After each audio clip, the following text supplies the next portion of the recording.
বিসমিল্লাহির রহমানির রহিম। Hello everyone, welcome to GM বিজ্ঞান চ্যানেল। আজকে আমাদের টপিক হলো এসজিএফ অর্থাৎ shortest job first CPU scheduling algorithm. আমরা নিউমেরিক্যাল প্রবলেমস সলভ করব। Okay, let's start. ওকে, প্রথমেই হচ্ছে আমাদের হচ্ছে এসজিএফ এর যে হচ্ছে ক্রাইটেরিয়াটা কি? ক্রাইটেরিয়া হচ্ছে বাস টাইম, অর্থাৎ যার বাস টাইম যত ছোট সে হচ্ছে আমাদের জ্ঞান চার্টে সবার হচ্ছে আগে আসবে। ক্লিয়ার? আর হচ্ছে এর মোডটা কি? মোডটা হচ্ছে নন প্রিমিটিভ। নন প্রিমিটিভ বলতে কি বোঝায়? যে যখন একটা প্রসেস রেডি কিউ থেকে আমার সিপিইউ তে যাবে, তখন হচ্ছে সম্পূর্ণ প্রসেসটা এক্সিকিউট হবে। সে প্রসেসটা যত বড় হোক বা হচ্ছে ছোট হোক না কেন, দেন ওটা হচ্ছে টার্মিনেট হবে। ওকে, ক্লিয়ার? ওকে, স্টার্ট। কারণ আমাদের প্রথমেই ফলো করতে হবে আহ, যে হচ্ছে এজিএফ এর ক্ষেত্রে প্রথমে যে প্রসেসগুলো আছে তার মধ্যে আমাদের হচ্ছে অ্যারাইভাল টাইম। অ্যারাইভাল টাইম অর্থাৎ যে যত আগে অ্যারাইভ হবে সে আর কি, ওইটা আগে আমাদের মেজার করতে হবে। দেন আমাকে হচ্ছে বাস টাইম যার যত কম সেটা ডিসাইড করতে হবে। ক্লিয়ার? সো এখানে আমি যদি দেখতে পাই যে হচ্ছে অ্যারাইভাল টাইম যার যত কম আর কি সেটা আমি নেবো আগে। সো এখানে আর হচ্ছে আরেকটা কথা, যে হচ্ছে জ্ঞান চার্ট সবসময় শুরু হবে হচ্ছে আমার জিরো থেকে। ওকে, তাহলে আমি দেখি যে আমার হচ্ছে জিরোতে কোনো প্রসেস অ্যারাইভ হয়েছে কিনা। তো আমি দেখতে পাচ্ছি আমার জিরোতে কোনো প্রসেসই অ্যারাইভ হয় নাই। এখানে আমার লাস্ট, আমার হচ্ছে মানে কম যে হচ্ছে অ্যারাইভাল টাইম সেটা হচ্ছে আমার পি অন, এবং একই সাথে আমি দেখতে পাচ্ছিলাম পি থ্রি, তাদের ভ্যালু যে কত, অনলি অন। সো আমাদের কি হবে, এই হচ্ছে এই জিরো থেকে আমি এখানে দিব হচ্ছে অন পর্যন্ত। এখানে অন পর্যন্ত আমার সিপিইউ হচ্ছে আইডেল থাকবে, অর্থাৎ সিপিইউ এর কাছে কোনো প্রসেস থাকবে না। সে হচ্ছে আমার অলস এই যে বসে থাকবে।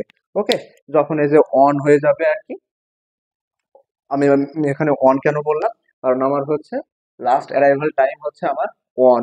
ওকে, মানে অন দিয়ে আমার হচ্ছে অ্যারাইভাল টাইম স্টার্ট হয়েছে, যার কারণে জিরো থেকে অন পর্যন্ত আমার হবে। সাপোজ এখানে যদি আমার হচ্ছে সর্বনিম্ন অ্যারাইভাল টাইম যদি হয়তো হচ্ছে টু বা থ্রি, তাহলে এখানে আমার হচ্ছে সিপিইউ জিরো থেকে ওই 3 ইউনিট টাইম পর্যন্তই আমার হচ্ছে আইডিয়াল থাকতো। ক্লিয়ার? দেন আমাকে দেখতে হবে হচ্ছে নাও পি অন আর পি থ্রি, আমার দুইটা প্রসেসই আসছে, পি অন আর P three, P one and P three. So এখন আমার দেখতে হবে যে হচ্ছে কোনটার বাস টাইম কম, এই পিওন আর পি থ্রি এর মধ্যে। তাহলে পিওন আর পি থ্রি এর মধ্যে যদি আমি দেখতে চাই, তাহলে হচ্ছে আমি দেখতে পাচ্ছি যে পি থ্রি এর বাস টাইম হচ্ছে কম, অনলি হচ্ছে 2 ইউনিট অফ টাইম। তাহলে আমার এখানে কোনটা আসবে? পি থ্রি আসবে। তাহলে আমি এখানে লিখে ফেলি পি থ্রি। পি থ্রি এর হচ্ছে বাস টাইম কত? 2 ইউনিট অফ টাইম। আমি অলরেডি এখন এই যে কোথায় দাঁড়ায় আছি, এই যে হচ্ছে একটাই। সো একটার সাথে যখন আমার হচ্ছে এই 2 ইউনিট টাইম যোগ হয়ে যাবে, তখন এর ভ্যালু কত আসবে? ভ্যালু আসবে হচ্ছে আমার থ্রি। ডান। সো এটা আমি কেটে দিই। দেন আমাকে দেখতে হবে হচ্ছে যে এই থ্রি, তিনটার মধ্যে, মানে হচ্ছে থ্রি এর ভিতরে আমার হচ্ছে কোন কোন প্রসেস অ্যারাইভ হয়েছে। মানে এখন আমাকে ওইটা দেখতে হবে। যেহেতু আমার পি থ্রি এর কাজ শেষ, আমি পি থ্রিটা মুছে দিলাম। সো আমি যদি দেখি 3 ইউনিট টাইমের মধ্যে আমার অ্যারাইভ হয়েছে হচ্ছে অলরেডি তিনটা প্রসেস, তার মধ্যে একটা প্রসেস আমার এক্সিকিউশন হয়ে গেছে, ডান, ওইটা বাদ। পি অন আর হচ্ছে পি টু, ঠিক আছে? তাহলে ওইটা আমি লিখে ফেলি, পি অন আর হচ্ছে আমাদের পি টু প্রসেস।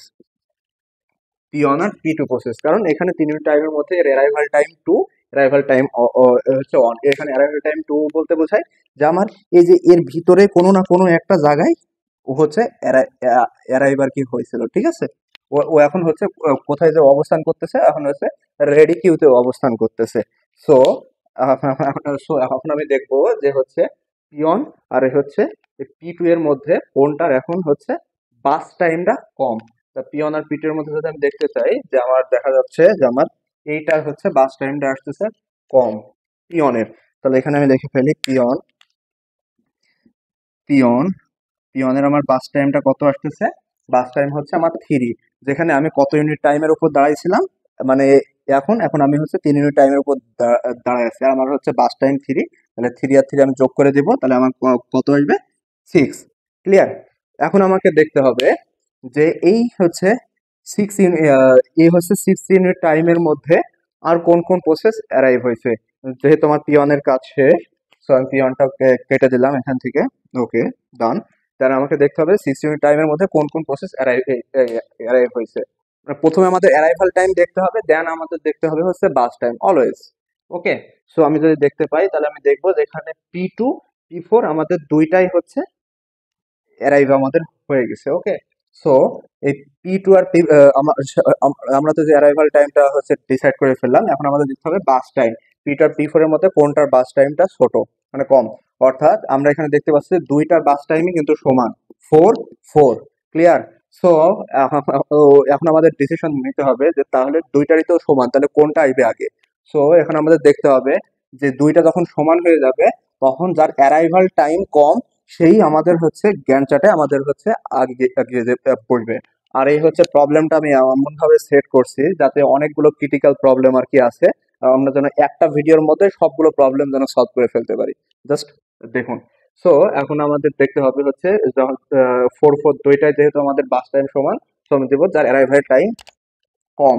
এখানে হচ্ছে 2 আর হচ্ছে 4, তাহলে আমি P2 নিব। এখন কথার কথা, যদি অ্যারাইভাল টাইমও যদি আমাদের সেম হয়ে যায়, এদিকে বাস টাইমও সেম হয়ে গেছে বা অ্যারাইভাল টাইমও সেম হয়ে গেছে, কথার কথা যে হচ্ছে 2 2, এখানে 4 না থেকে সাপোজ এখানে 2 আছে, তাহলে সেক্ষেত্রে আমি কোনটা নিব?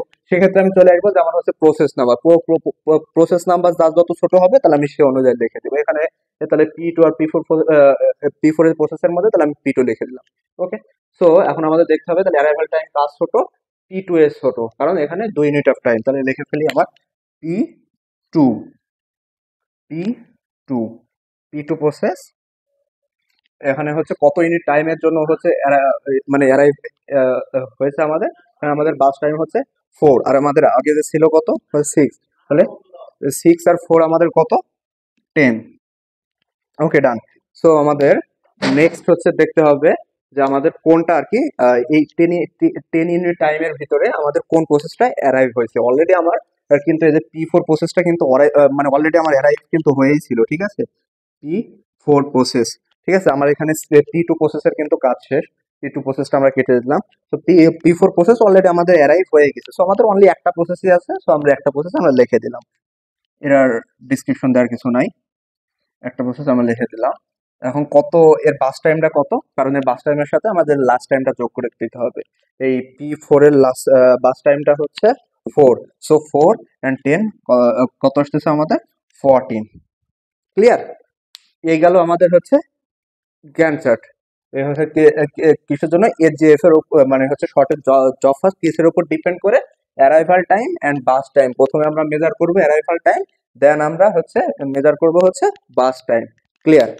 এখন আমাদের দেখতে হবে হচ্ছে কমপ্লিশন টাইম। কমপ্লিশন টাইমটা কি, এই যে হচ্ছে একটা প্রসেস কখন মানে হচ্ছে কমপ্লিট হয় ওই টাইমটা।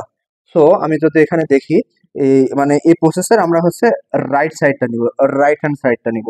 সো এই P3 প্রসেসটা আমার কমপ্লিট হয়েছে কখন, 3, মানে হচ্ছে 3টার সময় P3 প্রসেস, তাহলে এখানে লিখবো 3। ওকে, দেন পিওন প্রসেস কখন, 6টার সময় পিওন, মানে হলো 6। দেন হচ্ছে P2 প্রসেস 10টার সময়, P2 10। ওকে, দেন P4 প্রসেস হচ্ছে 14, P4 প্রসেস হচ্ছে 14। ওকে, ক্লিয়ার? এই গেল আমাদের কমপ্লিশন টাইম।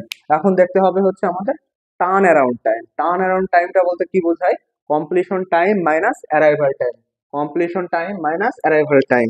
সো এখন যদি আমি লিখি turn around time 6 minus 1 5, then 10 minus 2 8, then 3 minus 1 2, then 14 minus 4 10। Clear? দেন আমাদের দেখতে হবে হচ্ছে ওয়েটিং টাইম। ওয়েটিং টাইমটা হচ্ছে কি বোঝায়, ওয়েটিং টাইমের ফর্মুলা হচ্ছে টার্ন অ্যারাউন্ড টাইম মাইনাস বাস টাইম। অর্থাৎ 5 minus 3, 5 minus 3 2, 8 minus 4 4, 2 minus 2 0, and 10 minus 4 6। Clear? এ গেল হচ্ছে আমাদের ওয়েটিং টাইম। দেন আমাদেরকে হচ্ছে নির্ণয় করতে হবে হচ্ছে রেসপন্স টাইম। আর হচ্ছে আমাদের রেসপন্স টাইমের ফর্মুলাটা কি, starting time minus arrival time. অর্থাৎ একটা প্রসেস স্টার্ট হওয়া থেকে শুরু করে ও হচ্ছে রেডি কিউতে আসা, অর্থাৎ হচ্ছে ও হচ্ছে অ্যারাইভ হওয়ার আগ পর্যন্ত যে সময়টা আর কি, ওই সময়টাকে বলা হয় আমাদের হচ্ছে রেসপন্স টাইম। সো কিন্তু এখন একটা কথা, যে নন প্রিমিটিভের ক্ষেত্রে সবসময় ওয়েটিং টাইম আর রেসপন্স টাইম আমার একই কেজ আসে, সেজন্য এটার জন্য তেমন একটা গুরুত্বপূর্ণ না। কিন্তু প্রিমিটিভের ক্ষেত্রে কিন্তু রেসপন্স টাইমটা কিন্তু গুরুত্বপূর্ণ। ওকে, সো মানে এখন আমাদের হচ্ছে রেসপন্স টাইম বের করার সূত্রটা হচ্ছে এখানে আমাদের দেখতে হবে হচ্ছে লেফট হ্যান্ড সাইডটা, অর্থাৎ এই প্রসেসের লেফট মানে কখন থেকে শুরু হয়েছিল। এই যে এখানে এক মানে পি3 প্রসেস আমাদের শুরু হয়েছিল এই যে হচ্ছে একটা সময়, আর ওইটা হচ্ছে অ্যারাইভাল টাইম মানে পৌঁছাইছিল একটা সময়। সো 1 - 1 কত আসবে? 0। দেন দেন এটা হচ্ছে পিয়ন প্রসেস, যেটা হচ্ছে আমার স্টার্ট হয়েছিল 3 থেকে। পিয়ন প্রসেস আর ওইটা অ্যারাইভ হয়েছিল 1-এ। সো 3 - 1 2। সো আমি তো বলেই দিলাম যে এখানে ওয়েটিং টাইম আর রেসপন্স টাইম একই আসবে। সো সেভাবে ক্যালকুলেশন করলে এসে ভ্যালু সেমই আসবে। এখানে আসবে 4, এখানে আসবে হলো 6। ক্লিয়ার? কিন্তু যখন এটা হচ্ছে প্রিমিটিভ থাকবে, হ্যাঁ, তখন কি হয়, যে হচ্ছে রেডি কিউ থেকে যখন একটা প্রসেস সিপিইউ তে যাবে, সিপিইউ তো তখন ওই যে যখন ওইটা প্রিমিটিভ হবে তখন তো ওটাকে বলেই দিবে যে হচ্ছে তুমি এত ইউনিট টাইম পর্যন্ত সর্বোচ্চ এক্সিকিউট করবে। দেন পরে ওইটা আবার হচ্ছে রেডি কিউ তে চলে আসে, আবার কিছুক্ষণ পরে ওইটা যখন আবার হচ্ছে সিপিইউ তে যায়, সেভাবে যাওয়া আসার মাঝখানে আর কি ওর অনেক টাইমে আর কি লেগে যায়, তখন এর ওয়েটিং টাইমটা একটু বেশি চলে আসে।